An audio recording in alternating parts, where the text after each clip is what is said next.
The old man did not begin with ink. He sat first. The lamp burned low. The murmur of the camp thinned as the night gave itself over to smaller sounds. A tether ring striking wood, a child coughing in sleep, sand shifting under a sentry's step. Moses rested his hand on the table before him and did not yet touch the reed. He had written before. He had written what the Lord commanded at the mountain. He had written the stages of Israel's journey. He had written judgments, words of covenant, laws that pressed hard against the neck of a stubborn people. None of that work asked what this work now asked.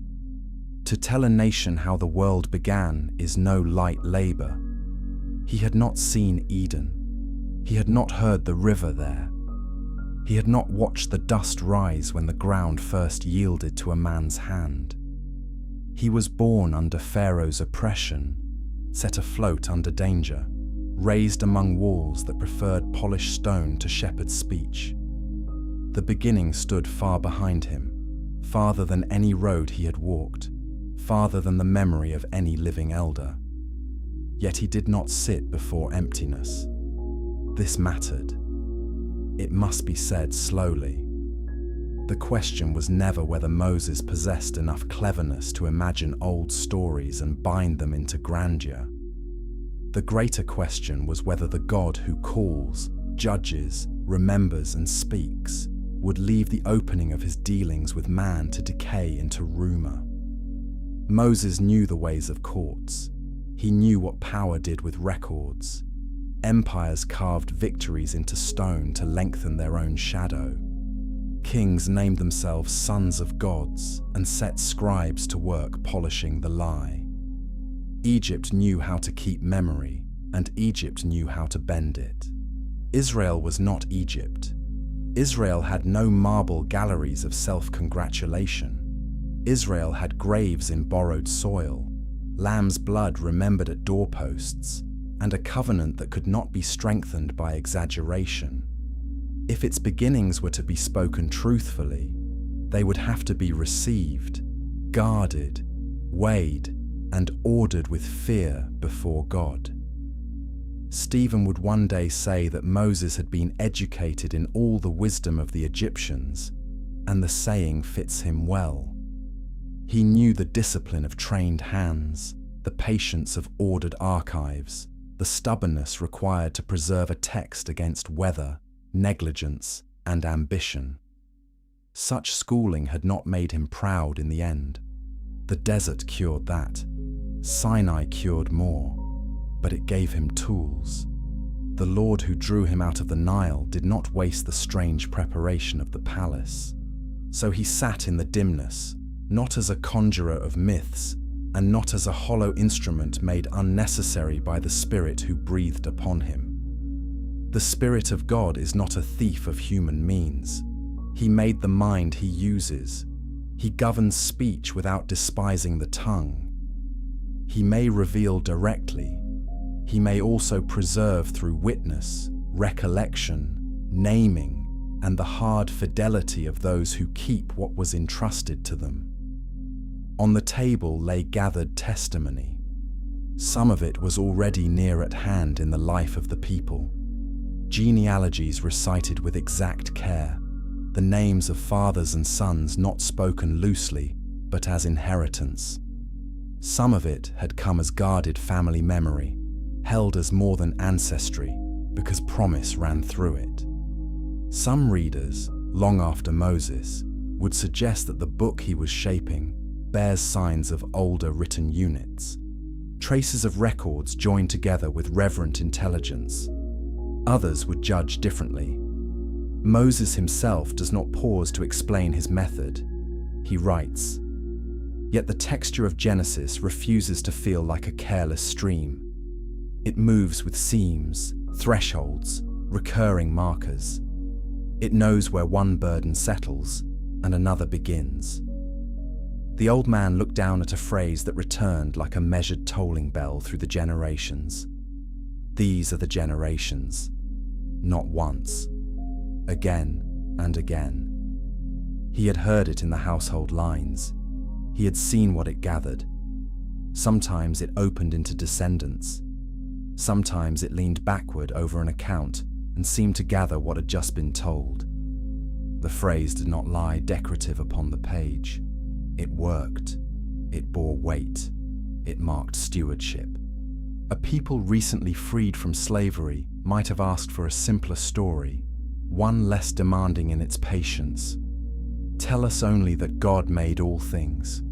Tell us only that the patriarchs were faithful. Tell us only that we belong to the Lord, and the nations do not. Moses knew better. Israel needed more than slogans. A nation that would live by covenant needed to know that its faith did not begin yesterday, did not emerge from tribal enthusiasm, did not spring up in the wilderness like a temporary spring after rain. It had roots before Pharaoh. It had roots before Joseph. It had roots before Babel. It reached into the first judgment and the first mercy. He waited. Wind touched the lamp. When he finally took up the reed, he did not look like a man inventing. He looked like a servant arranging witnesses before the face of God. These are the generations. The phrase appears with a plainness that invites neglect. These are the generations of the heavens and the earth. This is the book of the generations of Adam. These are the generations of Noah, of the sons of Noah, of Shem, of Terah, of Ishmael, of Isaac, of Esau, of Jacob. A lesser writer would have varied the formula to show his range. Moses did not smooth it away. He let it recur. He trusted repetition where repetition belonged, as priests trust repeated offerings to teach what one sacrifice means. The line comes back with the steadiness of a gate turning on old hinges. Each time the story moves through it, and each time the reader is reminded that history in Genesis is not a mist. It is traced through named lives, through households, through begetting, burial, blessing, displacement, and covenant. Some receive those lines simply as headings, and the reading is natural enough. They introduce sections. They direct the eye. They tell the hearer where he stands.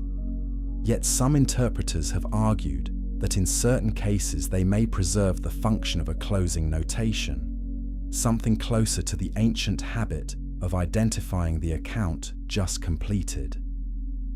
That proposal has been associated in modern discussion with P.J. Wiseman, who drew attention to colophons known from Mesopotamian tablets. The matter is debated, and it should be handled with restraint. The text does not force a single modern explanation. Still, the proposal lingers because Genesis does have the feel of gathered testimony. The seams do not weaken it, they suggest care. Moses would have understood the dignity of such care.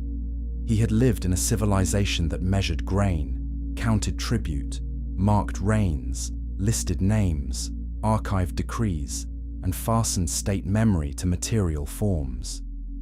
Egypt knew how authority survives by being written. Yet Moses also knew the limits of Egyptian certainty. A monument can stand upright and still tell lies. A record can be neat and still betray the dead. The God of Abraham did not need Egyptian pomp, but neither was he threatened by the existence of writing. He had already commanded remembrance in Israel with detail. He told his people to keep feasts, to speak to children, to bind words, to set up stones, to write the law. Covenant faith was never built on amnesia. There is a roughness to true remembrance that polished legend cannot imitate. Genesis preserves it. It does not protect its central families from embarrassment. Noah lies uncovered in his tent. Abraham passes his wife off as his sister. Sarah laughs. Isaac favors one son. Rebekah maneuvers. Jacob deceives. Judah exposes his own guilt with the sentence, "She is more righteous than I." Joseph's brothers sell him and then sit down to eat. A text designed merely to flatter founders would have hidden half these scenes. Genesis carries them without panic. That honesty belongs well with witness. So the formula matters. It is not only literary furniture, it signals accountability. This account belongs to a line. This memory has keepers. This story moves through actual houses where sons learned names from fathers and mothers taught children what must never be dropped. And the phrase does something more. It slows the reader down. The modern appetite wants acceleration. Genesis insists on roots. Before kingdoms rise, before laws are given, before the sea opens, there are generations. There is patient transmission. There are lives long enough to bridge worlds. Adam's years stretch toward Lamech. Lamech's years almost touch the life of Shem. Shem lives far enough to overlap the age of Abraham. One need not press every chronology into an argument to feel what the narrative is doing. It narrows the gap. It denies the fantasy that the earliest matters floated unattached into later centuries. Do not hurry past that. The Bible often teaches by refusing to rush. If Moses arranged older witness into the form we now know as Genesis, then those repeated lines are not clutter left behind by accident. They are part of his fidelity. He did not grind every inherited contour into a new surface. He let the marks remain where they serve truth. He carried forward what bore memory. That is how a steward writes. Before the flood had a name. The first pages of Scripture move with a breadth no later chronicle can equal. Light, separation, seas, dry land, living creatures, man from dust, woman from side, garden, command, serpent, breach, curse, exile. The scale is immense, yet the narration is spare. Grandeur without clutter. Majesty without ornament for ornament's sake. The opening does not behave like overheard village lore swelling in the retelling. It bears a severe calm. It names and proceeds. Then the world grows smaller, and the names begin to gather. Adam, Seth, Enosh, Kenan, Mahalalel, Jared, Enoch, Methuselah, Lamech, Noah. There is something almost liturgical in the cadence. He lived, he fathered, he had other sons and daughters. All the days were. He died, and then again and again, a drumbeat beneath mortality. The line does not flatter man. It counts him. It lays him down. Even long years do not interrupt the sentence that follows each life like dusk follows afternoon. And he died, except once. Enoch walked with God, and he was not, for God took him. The interruption matters because the chain matters. A line is being kept in the face of judgment. Death enters the story early, yet it does not succeed in wiping the page. The names continue. Men beget sons under curse, plow difficult soil, bury fathers, and still preserve speech about God. The text never says, in so many words, they wrote this down at once, and one should not force the claim where the verse is silent. Yet Genesis 5:1 says with striking directness, this is the book of the generations of Adam. Book, written record. And the sentence stands there, plain and resistant to embarrassment. There had been too much speech from God for the early world to treat memory lightly. Adam did not live by instinct. He lived after command, after warning, after judgment, after promise. He knew what it was to hear the Lord walking in the garden in the cool of the day. He knew what it was to answer badly. He knew the sound of a sentence falling from heaven and the strange mercy that clothed him after he had failed. When he looked upon Abel's blood crying from the ground, and then upon Seth born in place of the murdered son, history was no longer a matter of family pride. It had become the bearing forward of a word spoken in court, under curse, under hope. The promise was already there, though wrapped in conflict. The seed of the woman would bruise the serpent's head, and the serpent would bruise his heel. That sentence would not have sounded simple to the first hearers. It would have sounded costly. Yet once spoken, it would have made forgetting impossible. If the future deliverance of the human race is lodged in a coming seed, then lineage matters, names matter, sons matter, women's barrenness matters, preserved witness matters. The early world, then, need not be imagined as intellectually primitive in the sense skeptics prefer. Skilled in metallurgy, city building, music, animal husbandry, and violence, yes, glorious and ruined at once. A world capable of crafting instruments can also be capable of ordering memory. A world under direct dealings with God would have more reason than most to preserve its testimony. It is not difficult to believe that the first centuries of human life contained both spoken transmission and written keeping, even if later readers debate the forms.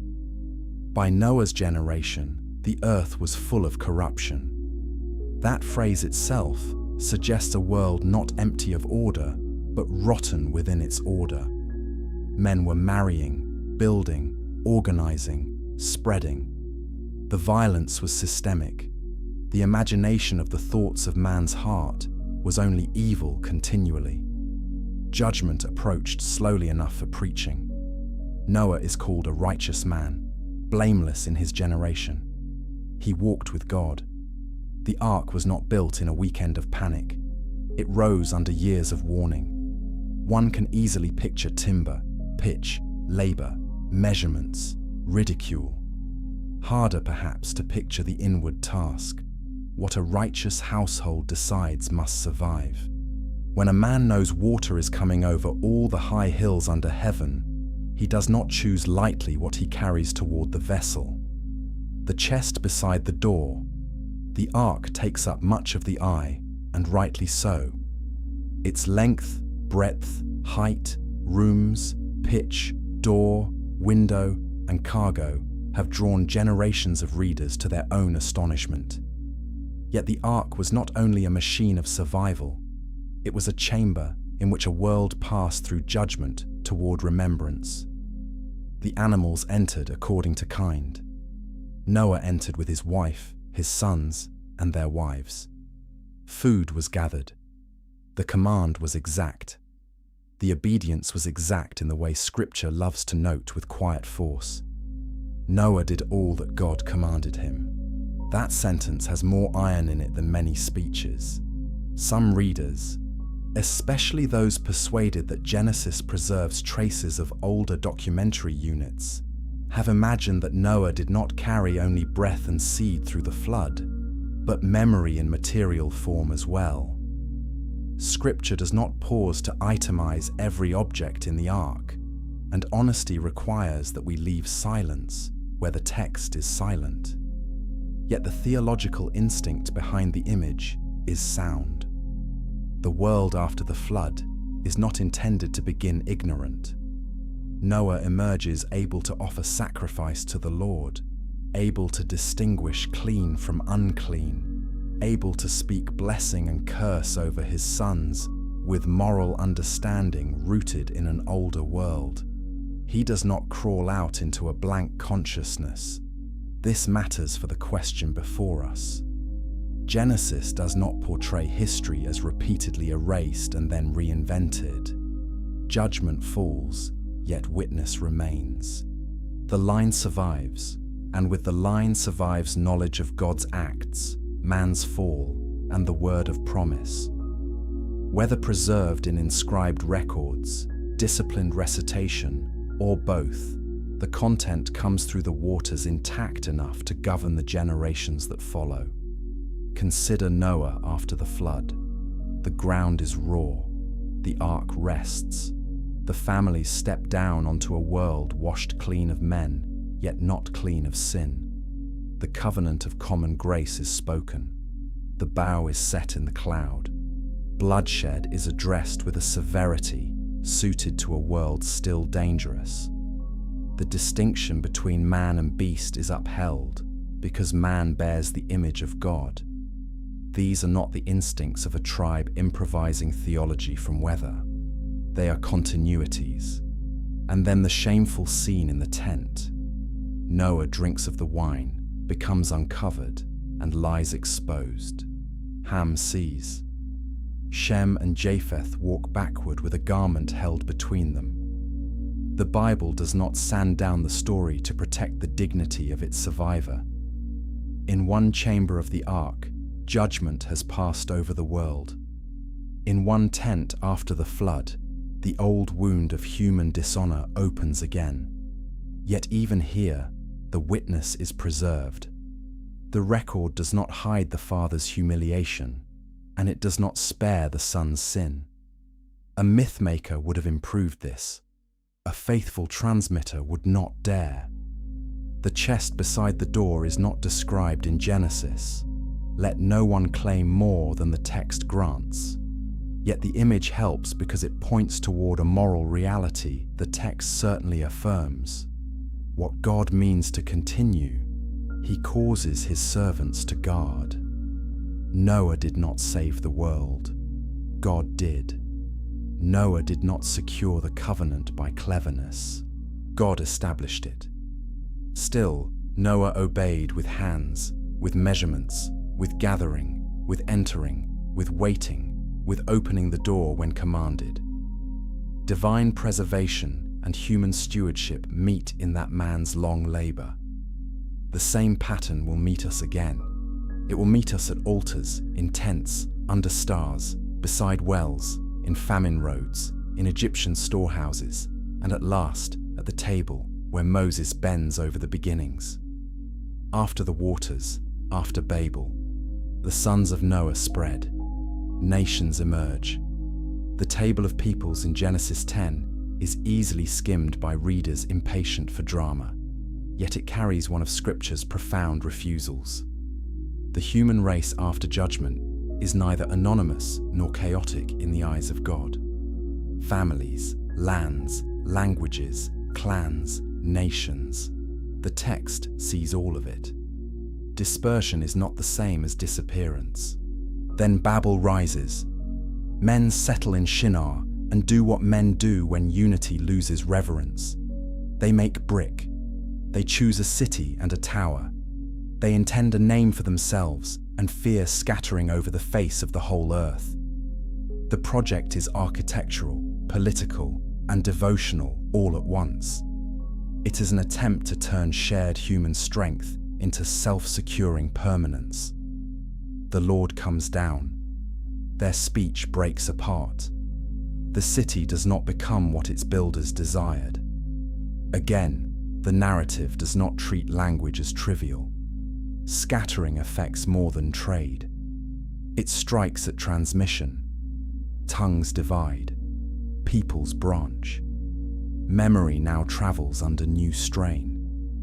If there were ever a moment when the line of promise might have been swallowed by multiplication and confusion, it is here, after the flood, after the common speech fractures. Yet the text narrows. Shem's line is traced. Arpachshad, Shelah, Eber, Peleg, Ru, Serug, Nahor, Terah, then Abram.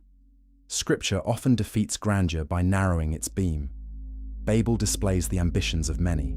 The next movement follows one line through the rubble of collective pride. The nations spread outward. The promise threads forward. Men seek a great name by construction. God chooses a man whose name He Himself will make great. Between those two realities lies the discipline of preserved witness. Shem's importance in Genesis is not sentimental. The blessing of Noah had already rested there in a distinct way. Blessed be the Lord, the God of Shem. The line is theological before it is merely genealogical. Through that line, one expects the promise to continue toward form. And still, the line passes through ordinary years. through fathers begetting sons, through settling, through migrations, through death. Promise does not float above household life. It travels inside it. Terah's house in Ur and later in Haran belongs to that narrowing world. Idolatry had stained the family line. Joshua later reminds Israel that their fathers beyond the river served other gods. Covenant history never pretends that the chosen line remained pure by instinct. Grace had to interrupt it. Still, even in such a house, names had survived. The ancestral story had not been erased. The God who would call Abram out was not introducing himself into a void. He was laying claim to a line he had long preserved. If one adopts the view that Genesis contains earlier written testimonies later compiled by Moses, the movement from Shem to Terah bears special gravity. It is precisely here that the old world narrows into the patriarchal one. If one does not adopt that view in full, the force remains. Transmission is being tightened around the promise. The account knows what it is carrying. Scattering does not cancel election. Multiplicity does not drown the word. Confusion of speech does not undo the Lord's purpose. The world after Babel is noisier than before. The line of promise grows quieter, more concentrated, more dependent upon faithful carrying. That is often God's way. He does not answer the city by building a larger city. He answers with a man told to leave his father's house. The bundle from Abram was 75 years old when he left Haran. The sentence is so plain that its violence can be missed. A man of years, not a restless youth, is summoned away from settled patterns. Go from your country and your kindred and your father's house to the land that I will show you. The command strips before it grants. It removes before it explains. Yet promise accompanies it. Land, seed, blessing, a name given rather than seized, all families of the earth blessed in him. One does not walk out under such a word carrying only tents and livestock. Abram enters the biblical story as a hearer, but also as an heir. Genesis gives no portrait of him as a man detached from all that came before. The genealogical line has run deliberately to him. The world of Noah and Shem does not vanish at his arrival. It reaches him. He lives close enough to old ages in the biblical chronology that the early world does not feel to Genesis like a vanished continent beyond all access. Once again, the point need not be forced into a fragile calculation to be felt. The narrative wants continuity, not mythic haze. So picture the household on the move. Servants, flocks, Sarai, Lot, goods loaded and counted, paths considered, farewells brief, because the command is too strong for hesitation. Somewhere among what is carried are the things that matter because they preserve identity. Family lines, covenantal recollections, the remembered dealings of God. Perhaps, as some propose, actual written records whose seams remain visible in Genesis.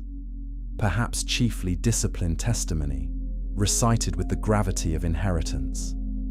In either case, Abram does not become father of faith by forgetting the fathers. The scenes that follow deepen that truth. At Shechem, the Lord appears and promises the land to Abram's offspring. Abram builds an altar. Between Bethel and Ai, he builds another altar and calls upon the name of the Lord. In Egypt, he compromises, and the record keeps the shame. Back in the land, strife rises between his herdsmen and Lot's. Lot chooses the watered plain. Abram remains with promise and less visible advantage. A text bent on heroic simplification would cut away his failures. Genesis refuses. Abram is chosen, called, blessed, tested, protected, rebuked, justified by faith, and still capable of fear-driven deceit. This is witness, not propaganda. Then comes the long strain that reveals why records matter in the first place. The promise delays. The man receives words about descendants while his wife remains barren. Stars are shown to a childless husband. Land is pledged to one who lives in it as a sojourner. Time passes. Bodies do not cooperate with prophecy. Sarai gives Hagar. Ishmael is born. The house grows complicated.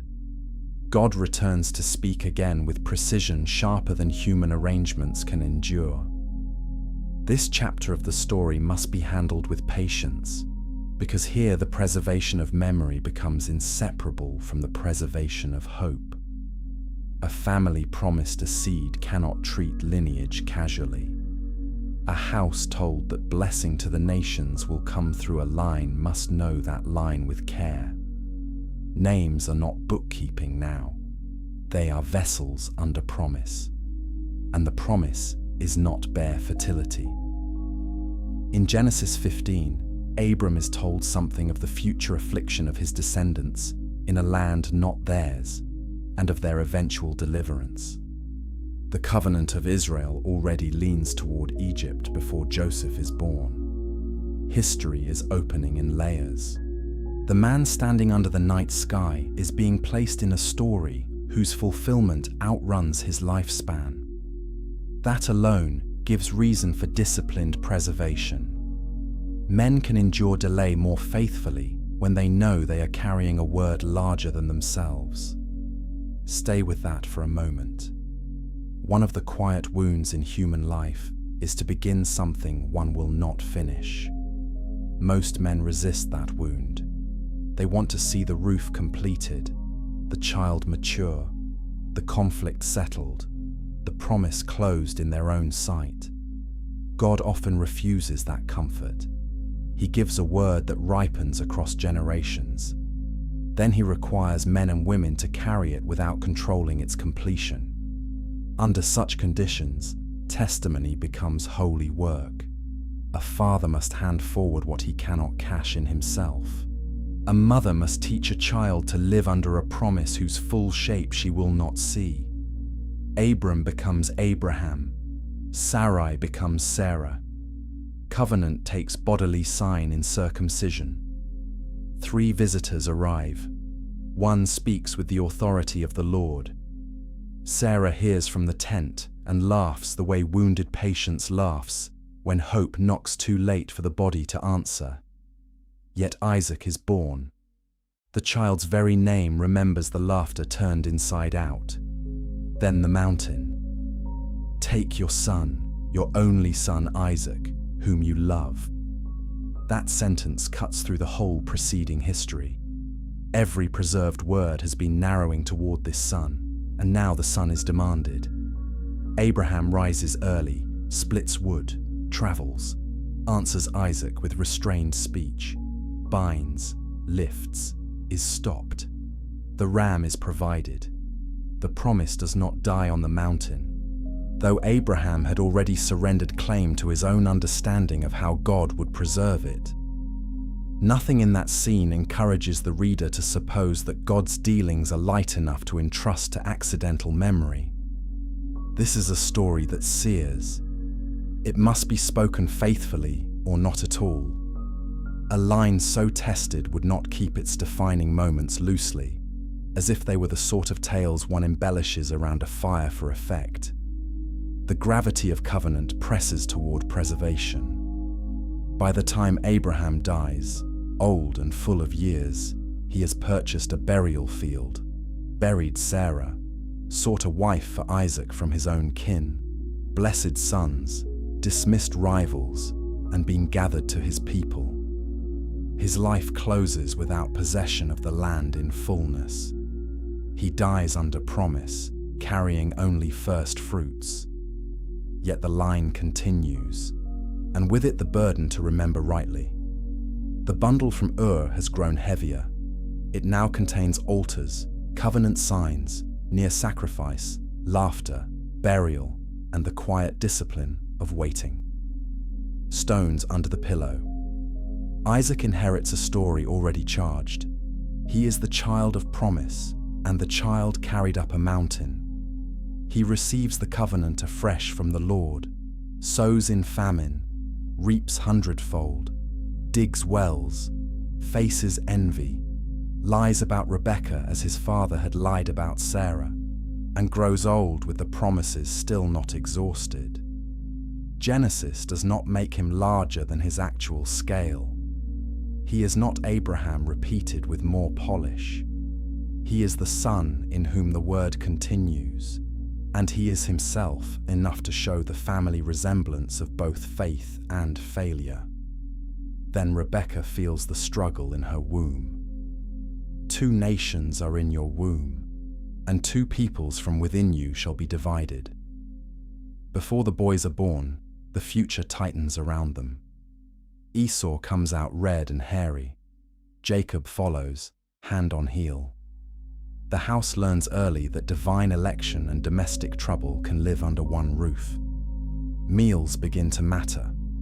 Birthrights begin to matter. Parental preference begins to tilt the floor beneath the family. Esau sells what he should have guarded. Jacob acquires what he should not have taken that way. Rebekah moves quickly. Isaac, dim-eyed and heavy with age, reaches toward the wrong son with the right blessing. Goat skins, borrowed clothes, trembling speech, the smell of the field brought into the tent by deception. Genesis keeps the texture because truth lives in texture. The blessing goes out and cannot be recalled. Esau cries with a bitterness the page does not mock. Jacob flees with more inheritance than peace. At Bethel, he sleeps outdoors, a stone under his head. The dream comes there, not in comfort. A ladder or stairway stands to heaven. Angels ascend and descend. The Lord speaks the Abrahamic promise into the fugitive's night. Land, offspring, blessing to all the families of the earth, presence, keeping, return. Jacob wakes with awe that has no polish. Surely the Lord is in this place, and I did not know it. He takes the stone, sets it up, pours oil on it, and names the place. A man who is deceived receives a promise he did not manufacture. A man running from his brother becomes keeper of a word older than himself. The years with Laban deepen the theme. Wages shifted, brides exchanged in darkness, children born amid rivalry and prayer, spotted and striped livestock becoming the arena of another contest, household gods stolen, fear traveling with Jacob because homecoming requires meeting the brother he wronged. Through it all, the line does not snap. God appears, warns, restrains, directs. Jacob returns limping from a night of wrestling, renamed Israel, blessed and wounded at once. That limp is worth keeping in the record. A heroic legend would have preferred a cleaner victory. Scripture preserves the altered gait. Then Joseph enters, and the family's stored tensions sharpen around one beloved son. Dreams are told. Brothers stiffen. Jacob sends Joseph to see if it is well with the flock and with the brothers, and the boy goes down the road in obedience toward hatred. The coat is stripped. The pit receives him. Judah proposes profit where rage had proposed blood. Silver changes hands. Joseph goes to Egypt. The brothers dip the garment in blood and bring it back. Jacob recognizes the coat and does not recover quickly. Years later he will say, "All these things are against me." The sentence comes from a man who carries promise and cannot presently see its shape. Notice again what kind of book Genesis is. It lets fathers say broken things. It allows grief to cloud judgment without losing the thread of God's larger faithfulness. Joseph in Egypt rises, falls, resists, is forgotten, interprets, rises again. Famine drives the brothers back into his orbit. Recognition is delayed. Testing is deliberate. Judah, once willing to sell a brother, offers himself as surety for Benjamin. Joseph finally weeps aloud. What men meant for evil, God meant for good, to bring about the saving of many lives. This is not an abstract doctrine laid over events afterward. It is discerned inside the wound. And once discerned, it clarifies why witness in this family cannot be shallow. God's dealings arrive through treacheries, exiles, vows, tears, burials, reconciliations, and long waits. To tell them falsely would not merely distort family history, it would misread providence itself. Joseph asks for an oath concerning his bones. Even that small act proves something. He dies in Egypt, but refuses to let Egypt define his final belonging. His body, not yet buried in the land, becomes a sign of unfinished promise. The family has moved. The covenant has not. Egypt keeps its records. By the time Joseph governs in Egypt, the land of the Nile is no stranger to ordered memory. Grain is counted, dreams are interpreted and turned into policy. Administrators move under Pharaoh's authority. Famine plans require lists, estimates, storage, distribution, oversight. Joseph does not seem bewildered by such things. He moves within the mechanisms of a great kingdom, with a competence that startles even as it serves the purposes of God. This matters because history often advances by ironies so clean they seem arranged for instruction. The family through whom covenant moves is brought into the house of the empire most skilled, in its age, at preserving and projecting power through writing, administration, and record. There Israel multiplies in Goshen. There Joseph dies. There a king arises who does not know Joseph. There oppression hardens. There a child is hidden in an ark among reeds. Moses is born under state violence and raised by it into privilege. The palace teaches him one world. His mother's milk teaches another. The text of Exodus does not narrate his curriculum, yet later, Scripture says enough to justify careful inference. Moses was educated in all the wisdom of the Egyptians. One need not romanticize this into omniscience. It means he was formed in a court culture that valued knowledge, calculation, language, and the codifying habits of civilization. He would have known the discipline of scribal environments, the dignity accorded to writing, the use of records in matters legal, royal, economic, and sacred. He was not a rustic suddenly asked to preserve the beginnings of the world. Yet Egypt did not own him. The first decisive movement of his adult life is not toward literary ambition, but toward identification with his afflicted people. He sees the Egyptian beating a Hebrew. He kills, he flees. Midian receives him. Sheep receive him. The desert begins undoing every confidence the court had built. Then the bush burns and does not burn out. God names himself. Moses is sent back, unwilling and then obedient. What is striking is that the man who returns to face Pharaoh is not less fitted for the eventual labor of writing because he has suffered exile. He is more fitted. Egyptian training without covenant fear would have produced a capable official. Covenant zeal without disciplined formation might have produced sincerity without shape.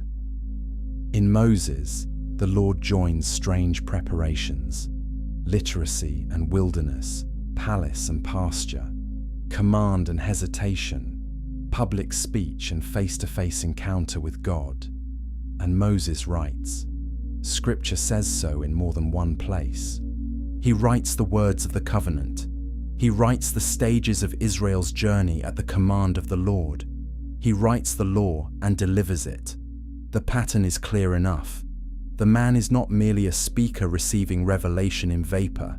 He is a recorder and arranger under divine charge. So when one turns back from Exodus, Numbers, and Deuteronomy to ask how Genesis came into its enduring form, the idea that Moses could have served as compiler, steward, and inspired author of received materials does not strain credulity. It fits the contours of his life rather well. He belongs to the covenant line. He possesses education of unusual rigor, and he stands at the historical point where Israel, becoming a nation under God, requires its beginnings in ordered form. The alternative simplifications are unsatisfying in different ways. One says Genesis must have floated down to Moses as an oral accumulation so unstable that little confidence can be placed in its deep past. Yet Genesis does not read like driftwood. Its recurrence, lineal precision, and thematic coherence resist that dismissal. Another says Moses must have received every sentence by direct dictation in a manner that leaves no meaningful place for prior witness, inherited structure, or human stewardship. God could certainly reveal that way if he pleased. No faithful reader should deny his freedom. Yet the texture of Scripture as a whole shows that he often works through persons as they are, not by cancelling their history, training, or access to prior testimony. That is the stronger and more reverent vision. The Spirit does not flatten instruments. He tunes them. Moses at the writing table is therefore not less inspired because he may have handled inherited records. He is more wondrously placed.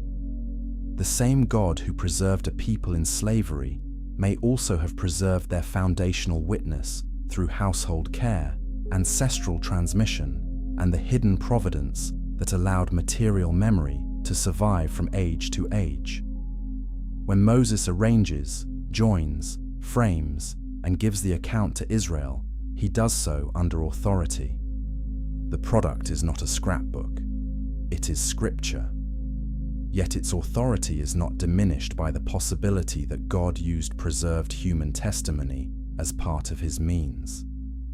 Egypt kept its records to make the kingdom seem permanent. Moses writes, so Israel may know that kingdoms are not. Moses does not begin from nothing, let the scene return. The camp lies under night. The years have cut Moses deeply. He has buried impatience and watched a generation fall in the wilderness. He has pleaded for a people who exasperated him. He has stood under a holiness that would not bend.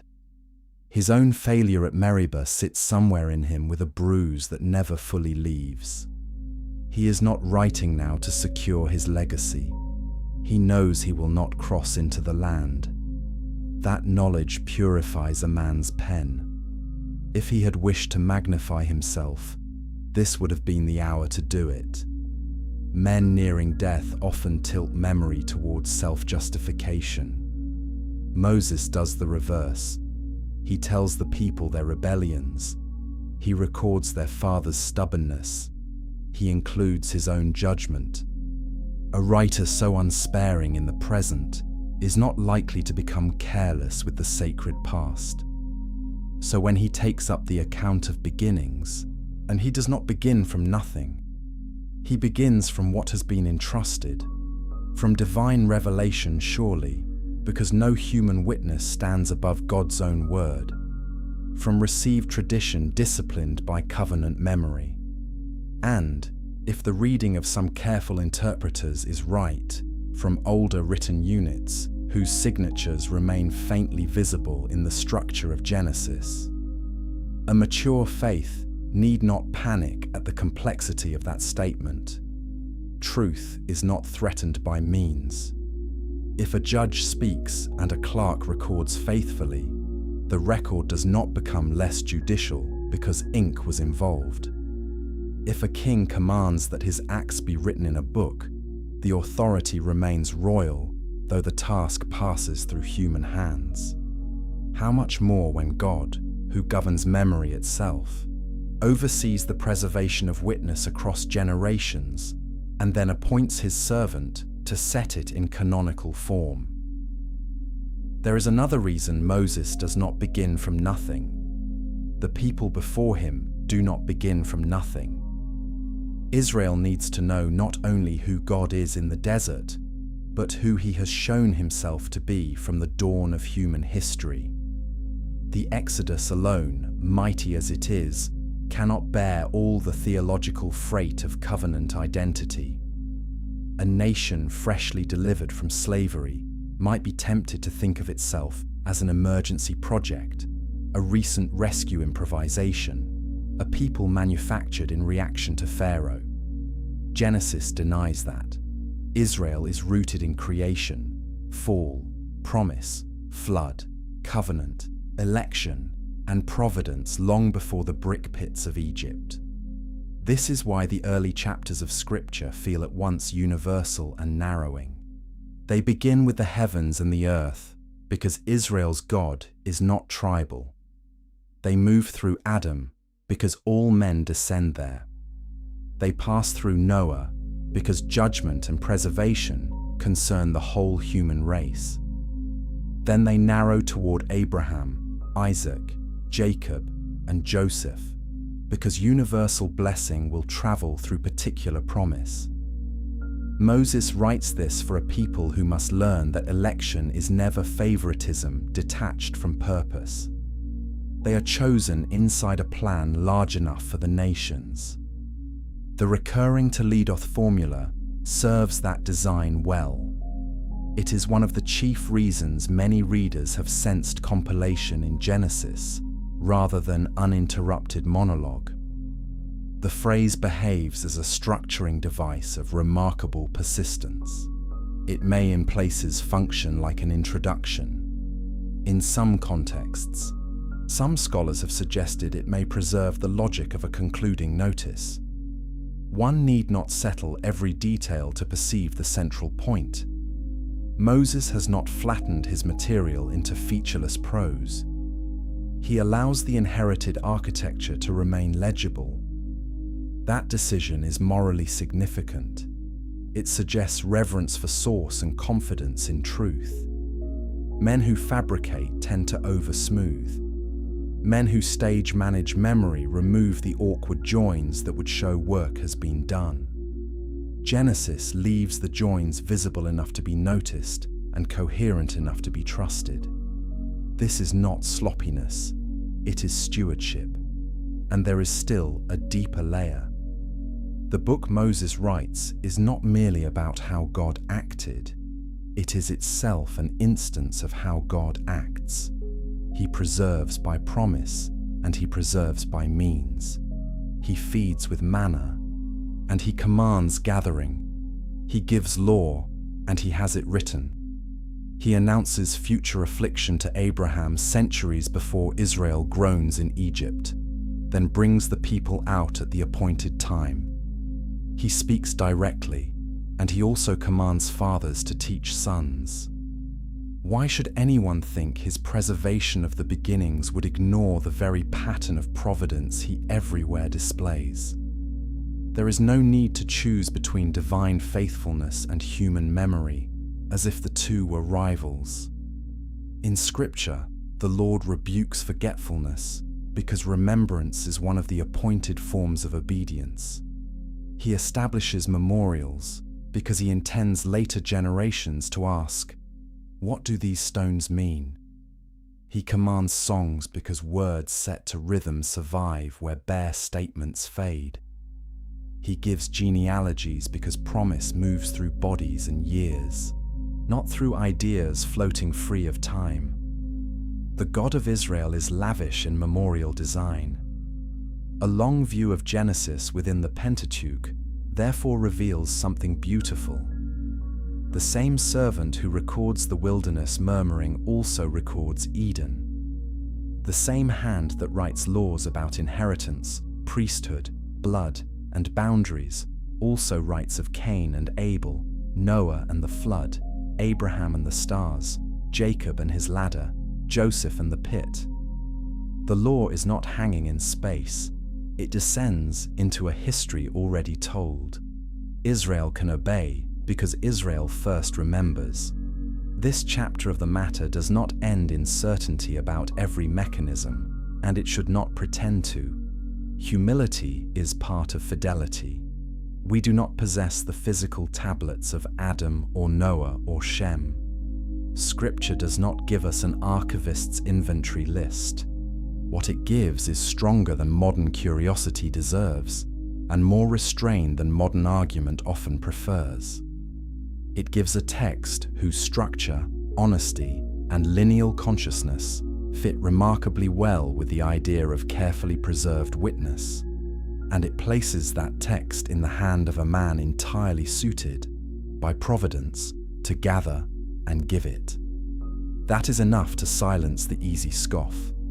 It is also enough to humble the pious oversimplification. The arrangement of witnesses. A book can tell the truth by what it keeps in order. Genesis is one of those books. Its order is not merely chronological, though chronology matters. Its order is covenantal. It arranges reality according to the path by which God's promise moves through human history. That path is never the broadest road in view. Cain builds a city. Seth carries the line. The whole earth fills with violence. Noah finds favor. Nations multiply after the flood. Shem is traced. Babel rises. Abram is called. Ishmael becomes a great people. Isaac bears the line. Esau becomes a nation. Jacob receives the inheritance. Egypt becomes a place of astonishing provision and looming bondage. Joseph's bones wait for a later exodus. The arrangement itself teaches. This is why the proposal that Moses worked as a compiler of earlier testimony has persuasive force for many thoughtful readers. Compilation, when done under faithful authority, is not a mechanical activity. It is a theological act of ordering. The arranger decides what must be retained, what sequence will reveal meaning, where to allow a formula to stand unaltered, where to give narrative expansion, where to compress, where to let silence do its work. Genesis feels precisely like a book shaped by such decisions. Take the alternation between genealogy and scene. Long stretches of names suddenly open into concentrated episodes. The effect is not random. Genealogies prevent the reader from treating scenes as isolated moral tales. Scenes prevent genealogies from becoming sterile. The one says, "This happened in history." The other says, "History is moved by encounters, sins, prayers, judgments, and mercies." Together, they produce density. Together, they tell the reader that a line of descent is never merely biological where promise is involved. Or consider the way blessing and threat travel together. A birth is announced, barrenness follows. A promise is spoken, famine intervenes. A chosen son rises, a brother hates him. Deliverance appears, compromise enters the tent. This pattern is not decorative tension, it is covenant realism. The seed promised in Eden does not pass through untroubled houses. The word survives in settings that would crush a thinner thing. The arrangement of Genesis makes this impossible to miss. There is also the repeated dignity of naming. Places are named after encounters. Sons are named from pain, hope, irony, answered prayer, remembered affliction. To name in Genesis is often to interpret under God. A book attentive to names is a book attentive to memory. A compiler with reverence for source would preserve such things carefully because they are not minor embellishments. They are the places where lived experience entered durable testimony. Some critics have seen in the seams and repetitions of Genesis evidence of late fragmentation, anonymous layers carelessly fused. Yet the book's achieved form resists the caricature. Its repetitions are purposeful. Its seams are not wounds so much as joints. If multiple voices or witnesses stand behind certain textures, Moses has not left them in disorder. He has arranged them into a movement whose theological integrity is unmistakable. The result is not a patchwork of contradictions, but a deepened account in which recurring patterns bear witness to sustained design. And still, one must keep modesty. There is a temptation, when defending Scripture against dismissal, to claim more precision than Scripture itself provides. That temptation should be resisted. One may observe that Genesis 5:1 refers to a book. One may note the recurring Toledoth formula. One may recognize that writing existed in the ancient Near East long before Moses. One may see that Moses was educated in Egyptian wisdom, and that Scripture explicitly portrays him writing. One may therefore judge the compilation model plausible, even compelling. Yet one should not invent details the text does not grant. We do not know the exact materials, formats, or preservation chain in every stage. Faithfulness sometimes sounds like restraint. Moses would have approved of that restraint. The man who covered his face after speaking with God knew the difference between revealed glory and borrowed speculation. His authority lay not in overstatement, but in obedience. So the arrangement of witnesses in Genesis becomes part of the book's own testimony. It says, in effect, this account has been carried carefully. It has passed through lives and now stands before you in ordered form. Receive it then, not as the mist of tribal enthusiasm, and not as a curiosity for clever men, but as the account by which a covenant people learns where it came from, why judgment is just, why mercy is astonishing, why election is humbling, and why promise is stronger than delay. Seed and scroll. At the center of all this labor lies a sentence spoken in shadow. After the serpent's deceit and the man and woman's collapse, God spoke of enmity between the serpent and the woman, between his seed and her seed. The promise is brief, almost severe in its compression. It does not tell the whole story. It does not explain Bethlehem, Golgotha, or the empty tomb. It does not yet say how the deliverer will suffer and reign. Still, everything needed for the long endurance of hope is already there. Evil will not hold the field forever, and the victory will come through a human line marked by wounding before triumph. That is why records matter in Genesis beyond all antiquarian interest. If the future of redemption is tied to a coming seed, then the narrowing of generations is not a bureaucratic habit. It is theological vigilance. The line from Adam to Noah, from Noah to Shem, from Shem to Abraham, from Abraham to Isaac, from Isaac to Jacob, from Jacob to Judah and onward. This is not mere ancestry. It is the road by which the promise advances through judgment, corruption, famine, migration, slavery, and death. The patriarchs therefore preserve more than family pride. They preserve the location of hope.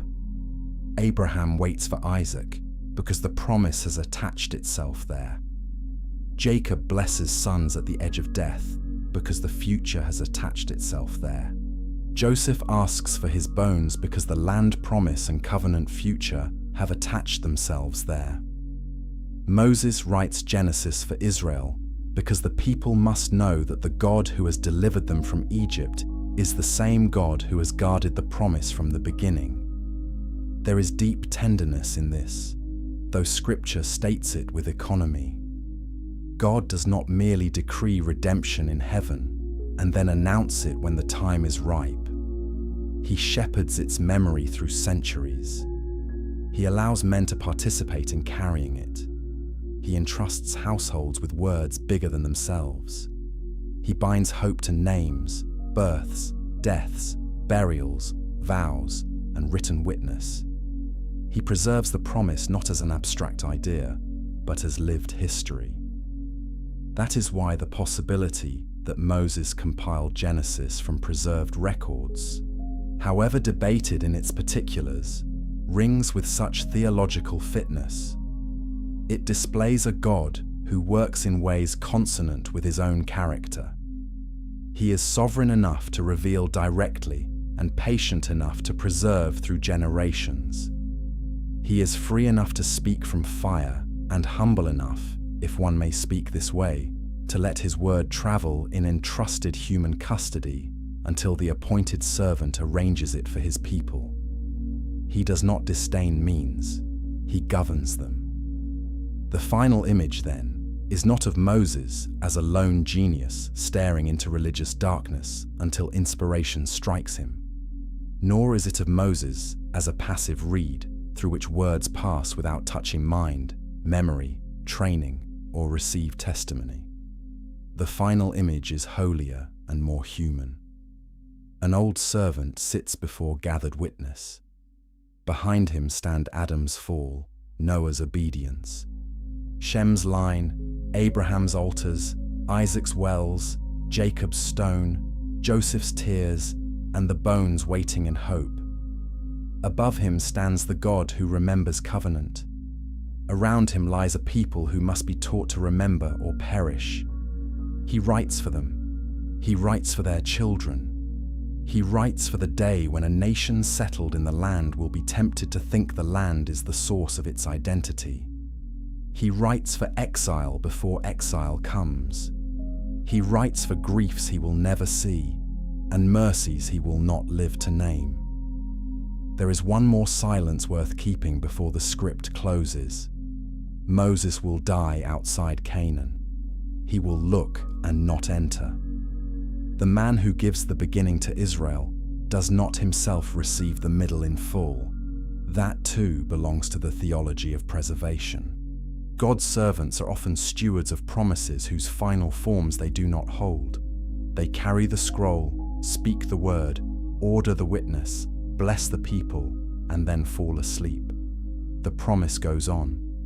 So Genesis begins where no man in Israel's camp had been, and yet where every Israelite must learn to stand, in the presence of the Creator, under the judgment that explains the world's misery, under the mercy that keeps history from closing in despair, and under the promise that narrows through the generations toward the one who will finally crush the serpent by being wounded himself. Moses lifts the reed again. He names the heavens and the earth. He names Adam. He counts years. He records shame. He records altars. He records floods and covenants and ladders and famines and graves. He records blessings spoken over sons who scarcely deserve it. He records how God keeps speaking. When he reaches Joseph's death, the book does not end in triumphal display. It ends in Egypt, with a coffin. That is one of the most honest endings in all Scripture. The promise remains alive, yet the land is not possessed. The family has grown, yet it is away from home. A coffin in Egypt is both grief and guarantee. Death has spoken, but it has not finished the argument. That is where Genesis should end. Not in settled ease, not in completed possession, in a waiting charged with oath and memory. And that is where Moses, in another sense, lives as he writes it. He stands between fulfillment and further delay. Behind him is Exodus. Ahead of Israel is land, struggle, apostasy, kings, division, prophets, exile. And one day, the long-awaited son of David, son of Abraham, son of Adam. Moses does not narrate all that here. He does something harder. He prepares the ground so that when the later acts arrive, the people of God will know whose drama they are in. The lamp burns lower. Outside, the camp sleeps under a promise older than its fear. Inside, the servant finishes the line before him. He sets down the reed. For a moment, he does not move. The record is complete. The waiting is not. and the promise still breathes.